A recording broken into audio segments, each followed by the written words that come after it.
My uncle lived in America for a very long time, and he had applied for our immigration. And after about 13 years, it was our time to be legal immigrants. And my father gave me a choice. Do you want to go try it out, or do you want to continue living in India? And my gut said, I want to try it out.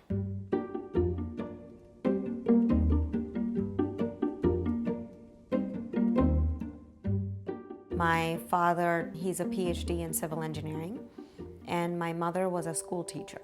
My parents put me on a plane. I was 16, and I came to the United States by myself. My parents came a little later, about 15 days later. Deep down, my gut said, this is going to be my home. My husband came to America for education. He came here for his MBA at University at Buffalo.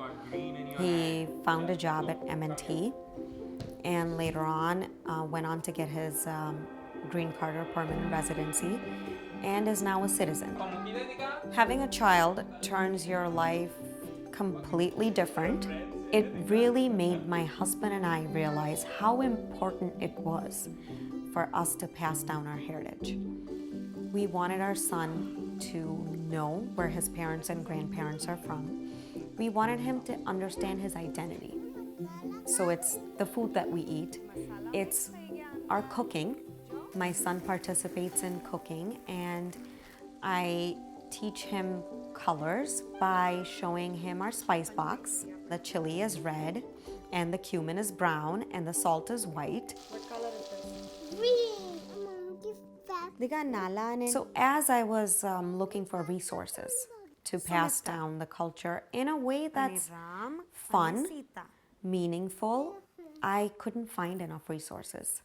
It wasn't like going to a bookstore and just picking up a book that talked about the festivals or the culture. And I said, if I don't have the resources, I am going to create them, I'm going to find them, and I am going to fulfill this need for my son. I ordered about 400 books from India, and not everything that even came was something that I wanted to read to my son. I started curating from a mother's lens as to the type of illustrations, whether it had violence portrayed in it or not, the language used, whether it was a little patriarchal, or did it have a messaging that I want him to grow up with in the society today. It evolved into something that was my calling, which then turned into a venture where I said I'm going to help other families along the way, whether they're families who are like myself, immigrants, or they're families that just want to learn about other cultures. So we're going to do a book called Finders Keepers. I founded a company which was initially to fulfill needs for my child in passing down the culture, but now hopefully I'm giving a resource to other families and other institutions to find a way of learning about Indian culture. The most gratifying thing is when a family comes to me and says, you know, the craft that a child make, it's now sitting on our mantle, or that the child was dancing to this song when they heard it somewhere. Okay, are you ready for color play? Go get it! Kids are born open-minded. They have no prejudice when they're born. If we started from very young time speaking to our children about other cultures and a way of accepting cultures and learning cultures, maybe someday we won't even have to talk about diversity and inclusion as adults. It will just be a way of life for us. I am a proud immigrant and I'm a proud American. We all come from somewhere, and we have all chosen to make this place our home and to have our wonderful lives here and raise our families.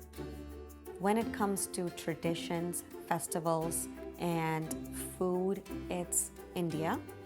And when it comes to having freedom of pursuing my dreams, when it comes to independence, when it comes to work ethics, it's America.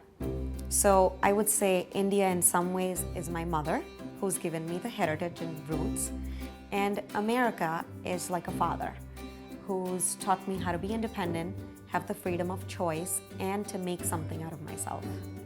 And I love them both equally. I am proud to make Buffalo home now.